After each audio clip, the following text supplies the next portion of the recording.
As a cancer specialist నేను ఎక్కడికి వెళ్ళినా సరే అందరూ అడిగే కామన్ క్వశ్చన్ ఏంటి అంటే అసలు క్యాన్సర్ ఎలా వస్తుంది, మేము ఎలా కనిపెట్టాలి?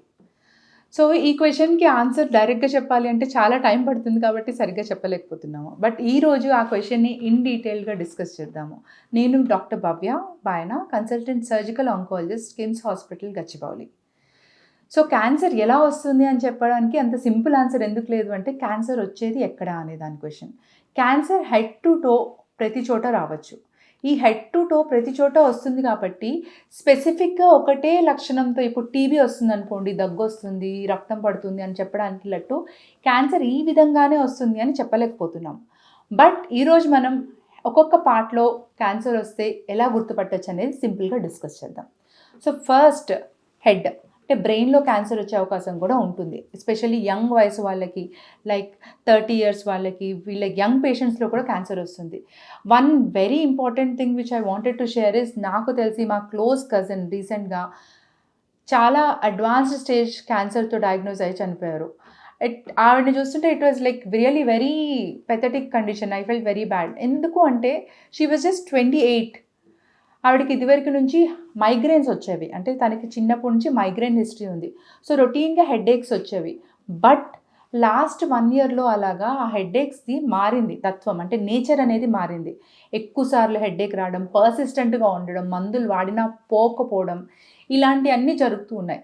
బట్ తను ఆల్రెడీ అది మైగ్రేన్ సంబంధించింది అయి ఉంటుంది అని ఇగ్నోర్ చేయడం వల్ల చాలా డిలేడ్గా మనకి క్యాన్సర్ అనేది డిటెక్ట్ అయింది.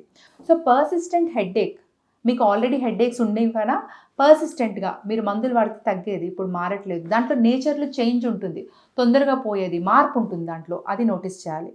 నెక్స్ట్ ఏంటి, ఏమన్నా బ్లర్రింగ్, అంటే చూపుడు కొంచెం బ్లర్రింగ్ అవ్వడం, అది మల్టిపుల్ రీజన్స్ ఉంటాయి. బట్ క్యాన్సర్ కూడా ఇలా వన్ ఆఫ్ ది రీజన్స్గా ప్రెజెంట్ అవ్వచ్చు.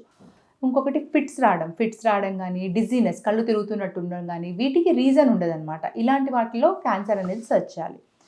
నెక్స్ట్ వస్తే కళ్ళు చూసిన వెంటనే మీకు చాలా విషయాలు తెలుస్తాయి. క్యాన్సర్కి సంబంధించి కంట్లో ఏం తెలియచ్చు అంటే పసుపు కావడం, పసుపు పచ్చగా అవుతుంది అనుకోండి, పస్కలు అంటే జాండిస్ రావడం అనేది చాలా మటుకు మీకు లివర్కి సంబంధించి లేదంటే పేగుకి సంబంధించి క్యాన్సర్లో ఎఫెక్ట్ అయినప్పుడు జాండిస్ అనేది కంట్లో కనిపిస్తుంది.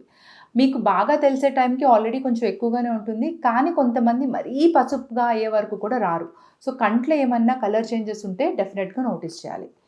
నెక్స్ట్ వచ్చిన తర్వాత నోటికి కానీ ముక్కు రీజన్లో కానీ ఏంటంటే పర్సిస్టెంట్ నోస్ బ్లీడ్స్, అప్పుడప్పుడు సడన్గా ఏం లేకుండా నోస్లోంచి రక్తం రావడం, ఇలాంటివి కూడా కొన్ని రకమైన క్యాన్సర్ని సూచిస్తూ ఉంటాయి. నోట్లోకి వచ్చామంటే ఏమన్నా పుండ్లు ఉంటాయి, అవి ఎక్కువ రోజులు మానవు, అంటే 3 వారాలతో మానిపోయినాయి అనుకోండి, ఏదైనా మందులు వాడినా మానవు, ఎక్కువ రోజులు అలాగే ఉంటున్నాయి.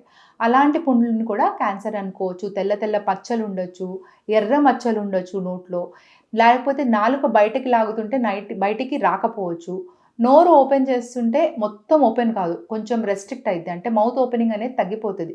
ముందు మీకు 4 ఫింగర్లు లోపలికి వెళ్ళేవి, ఇప్పుడు 1 ఫింగర్ 2 ఫింగర్సే వెళ్తూ ఉంటాయి. ఇది కూడా సబ్మ్యూకస్ ఫైబ్రోసిస్ అనేది క్యాన్సర్కి ప్రికర్సర్ లాంటిది, ఇది అయి ఉండొచ్చు.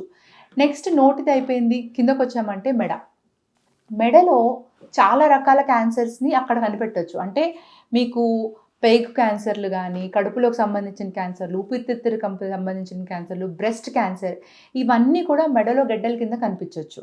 కాబట్టి మెడని జాగ్రత్తగా చూస్తే మీరు ఏవైనా గడ్డలు, సైడ్లకు వచ్చే గడ్డలు, లింఫ్ నోడ్ గడ్డలు ఉంటాయి జనరల్గా, వాటి గడ్డలు కానీ, లేదు మెడ ముందు ఇలా నెక్ ముందు బటర్ఫ్లై థైరాయిడ్ గ్లాండ్ ఉంటుంది కాబట్టి థైరాయిడ్ గ్లాండ్ మింగుతుంటే మీరు గుట్టకేస్తే మంచినీళ్ళు తాగితే ఆ గడ్డ పైకి కింద కదులుతుందంటే థైరాయిడ్కి సంబంధించిన గడ్డ అయి ఉండొచ్చు.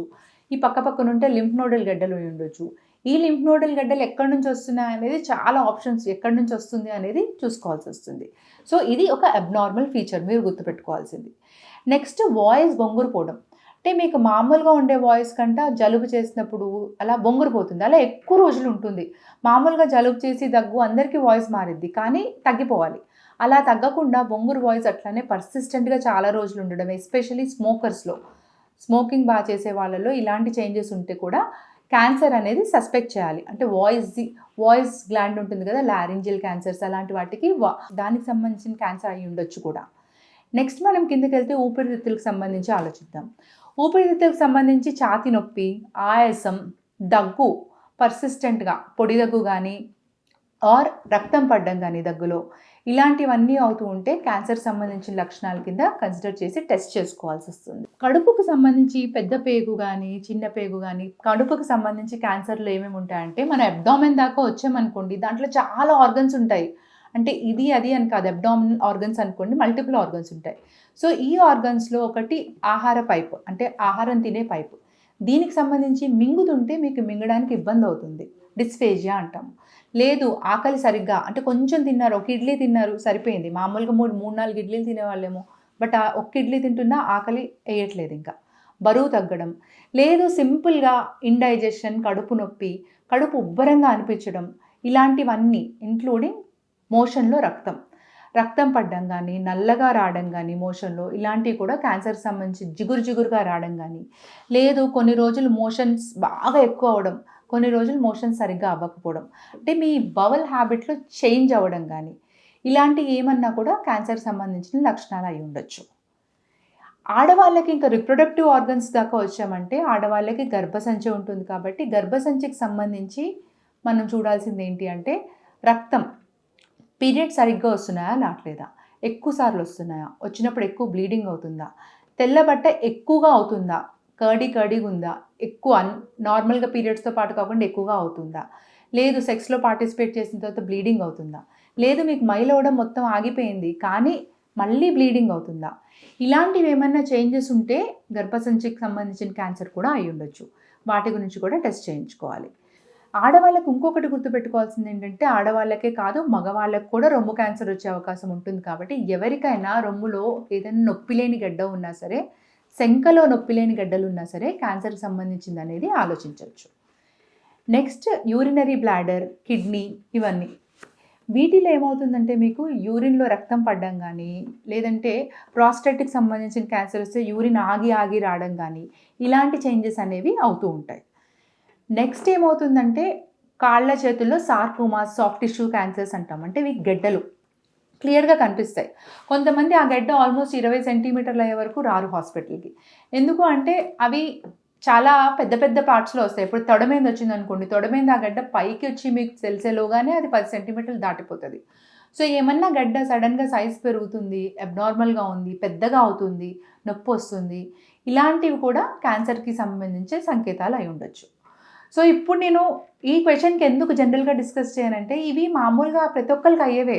ఇంట్లో మీరు నేను ఇప్పుడు ఈ 10-15 ఏమైనా చెప్పాను అనుకోండి, వీటిలో ఏదో ఒకటి ప్రతి ఒక్కరికి ఎప్పుడో ఒక చోట అవుతూ ఉంటుంది. మరి ప్రతిదీ క్యాన్సర్ అనుకోవాలా, క్యాన్సర్ అంత కామనా అంటే కాదు. జనరల్గా ఈ ప్రాబ్లమ్స్ అన్నీ వచ్చేవి క్యాన్సర్ అయి ఉండొచ్చు, వేరే విధాలుగా వేరే ఇష్యూస్ వల్ల కూడా వస్తూ ఉంటుంది. అవి తెలుసు కాబట్టే మనం క్యాన్సర్ కాదేమో అని చెప్పి వీటిని నెగ్లెక్ట్ చేస్తూ ఉంటాం. బట్ ఏదైనా ఇబ్బంది ఒక 3 వారాల కంటే ఎక్కువ ఉంది అంటే అది క్యాన్సర్కి సంబంధించిన లక్షణం అనిపిస్తుంది నాకు. అందుకని ఎవరైనా అడిగితే నేను ఇవన్నీ చెప్పాను కూర్చోబెట్టి, ఏదన్నా మీ గురించి మీకు తెలుసు, మీకు ఏది నార్మల్, మీకు ఏది అబ్నార్మల్, మీరు ఎట్లా ఉంటారు, నో యువర్ బాడీ, అంటే మీలో ఏంటి మార్పు ఏమైంది అనేది మీకు బాగా తెలుస్తుంది. తెలిసినప్పుడు ఆ మార్పు ఎన్నాళ్ళు ఉంది, 2 వారాలు ఉంది, 3 వారాలు ఉంది, మందులు వాడారు తగ్గలేదు, అలాంటప్పుడు కంపల్సరీ క్యాన్సర్కి సంబంధించిన లక్షణాలేమో అని చెప్పి ఒక స్పెషలిస్ట్ని కలిసి టెస్ట్ చేయించుకోండి.